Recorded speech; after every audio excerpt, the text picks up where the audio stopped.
तो बच्चों पिछले वीडियो में हमने देखा था, हमने अर्थ के मैग्नेटिक फील्ड के बारे में जाना था कि उसमें भी दो नॉर्थ और साउथ पोल होते हैं मैग्नेट वाले। अब आज हम इसके आगे का समझते हैं थोड़ा सा। अब हमने पिछली बार जो जाना था उसमें ये जाना था कि जैसे ये हमारी अर्थ है, ठीक, ये ज्योग्राफिकल नॉर्थ और ये ज्योग्राफिकल साउथ। चलिए फ़िलहाल मैं इसको टेढ़ा ना बना के सीधा बना देता हूँ। मान लिया कि ये नॉर्थ है, ये साउथ है और इस तरह से हमारे नॉर्थ और साउथ माना मैग्नेटिक पोल है, ठीक है।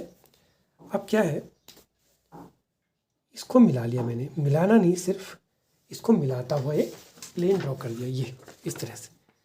ये क्या है, एक इसको मिलाता हुआ एक प्लेन हो गया, ये कागज़ का जो मैंने बना दिया, इसको ले जाता हुआ एक ऐसा एक प्लेन, ठीक।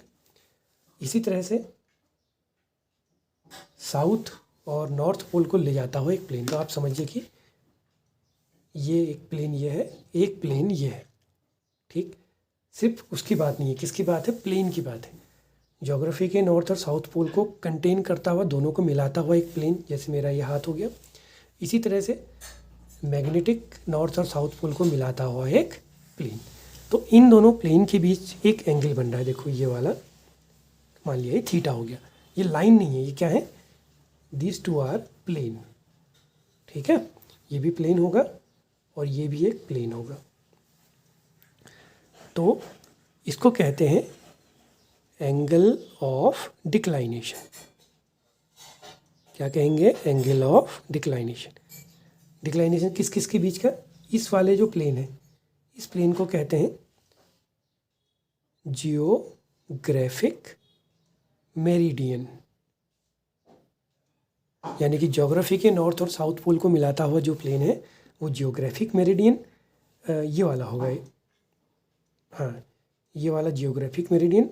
और जो ये वाला प्लेन होगा इसको कहेंगे मैग्नेटिक मेरिडियन। और बाकी इसमें जो मैग्नेटिक इक्वेटर और जियोग्राफिक इक्वेटर है, जैसे ये आपकी जियोग्राफिक इक्वेटर होगी और ये मैग्नेटिक इक्वेटर, तो इन दोनों के बीच का ये मैग्नेटिक इक्वेटर, जियोग्राफिक, तो ये हो गया आपका एंगल ऑफ डिक्लाइनेशन।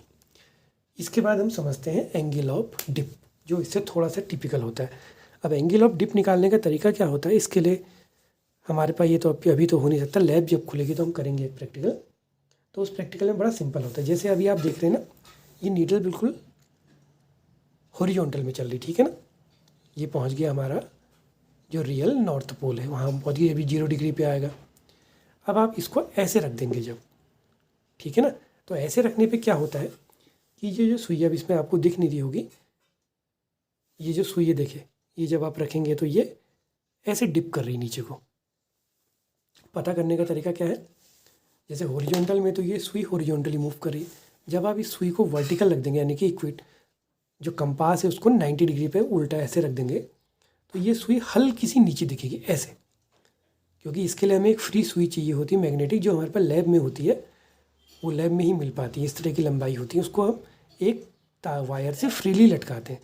तो वो क्या करती है, वो सब जगह घूमती है, ऐसे भी घूमती है और ये वर्टिकल प्लेन में भी घूमती है। ये वाली जो है ये सिर्फ हॉरिजॉन्टल प्लेन में घूमती है, तो वो जो सुई है वो कुछ ऐसे आ जाती है, ठीक है ना, इस तरह से। यानी कि होनी तो उसको ऐसे, अभी तो ये वाली सीधी दिख रही है, लेकिन वो ऐसे आ जाएगी, कुछ ऐसे या इस तरह से ऊपर को आ जाएगी, उसकी ऐसी प्रॉपर्टी होती। मीनिंग क्या है कि ये हॉरिजॉन्टल था और वो नीडल या तो ऐसे होगी या इस तरह से हो जाएगी, ठीक है ना। तो उस केस में क्या होता है, उस नीडल का जो मोशन है वो आइदर हॉरिजॉन्टल से नीचे को होगा और इस तरह से हो सकता है, या हॉरिजॉन्टल से ऊपर को भी हो सकता है। तो हॉरिजॉन्टल से नीडल जो एंगल बनाता है, जैसे माना ये नॉर्थ और साउथ पोल हो गए, हॉरिजॉन्टल से ये नीडल जो एंगल बनाता है, लेट इस एंगल को हमने अल्फा कह दिया, तो ये सुई क्या कर रही, डिप कर रही है, तो इसलिए इसका नाम होता है एंगल ऑफ डिप, ठीक हो गया, ये कहलाएगा एंगल ऑफ डिप। तो ये तो हमारे अर्थ के फील्ड की डायरेक्शन थी। अब इससे आधार पर हम क्या कर सकते, देखो जब आप साउथ पोल में जाएंगे तो ये नीचे को डिप करेगी। अगर आपकी सुई डिप नीचे को कर रही तो समझिए कि आप इक्वेटर से नीचे को जा रहे हैं, और अगर ये अपवर्ड राइज हो रही है तो आप समझिए कि आप कहाँ को जा रहे हैं, नॉर्थ पोल की ओर जा रहे हैं। अब इससे कंसेप्ट को और बनाते हैं, 2-3 फॉर्मूले भी हमारे निकलते हैं एंगल ऑफ डिप से। कैसे निकलेंगे, जैसे मान लो कि ये हमारी नीडल ऐसे आ गई, ठीक हो गया, ये हमारे अर्थ के फील्ड की डायरेक्शन होगी, और ये था हॉरिजॉन्टल, इससे इसने एंगल बनाया अल्फ़ा, तो ये क्या हुआ, अल्फ़ा एंगल ऑफ डिप। तो इसकी मीनिंग क्या है, इसके कंपोनेंट अगर हम करें तो आप देख भी रहे हैं कि इक्वेटर पे जो सुई है वो हॉरिजॉन्टल रहती है और पोल में वो एकदम परपेंडिकुलर हो जा रही, तो मीनिंग अर्थ की मैग्नेटिक फील्ड की 2 डायरेक्शन हुई, ठीक। तो इस वाले को हम लोग कहते हैं हॉरिजॉन्टल कंपोनेंट, इसको कहते हैं वर्टिकल कंपोनेंट। तो जब आप इसका कंपोनेंट करेंगे बी का, तो B cos alpha equal to H और B sine alpha equal to V, ये हॉरिजॉन्टल कंपोनेंट हो गया और ये वर्टिकल। ये उस मैग्नेटिक नीडल का डायरेक्शन दिया। आप चाहें तो इसका फिगर भी ऐसे करके समझ सकते हैं, ये इस तरह से होगी, ठीक है। तो ये आ गया फॉर्मूला। इन दोनों को 90 स्क्वायर करके ऐड कर लेते हैं, तो b square cos square alpha b square sine square alpha equal to h square plus v square. तो बी स्क्वायर कॉमन लेंगे तो sine square alpha cos square alpha 1 बन गया, तो b square equal to h square plus v square, then b equal to under root h square plus v square. तो ये needle से ही हमें पता चला कि अर्थ में कितने मैग्नेटिक फील्ड होंगे, 2। इक्वेटर में चूँकि हॉरिजॉन्टल हो जा रही तो हॉरिजॉन्टल मैग्नेटिक फील्ड, और वर्टिकल कहाँ हो रही है, पोल में जाके, तो उससे क्लियर होता है कि फील्ड की 2 डायरेक्शन है। और सामान्य जगह जैसे आप अल्मोड़ा में यहाँ कहीं है तो वहाँ वो नीडल ना तो ऐसी रहती है ना ऐसी रहती, बल्कि कुछ इस तरह से रहती है।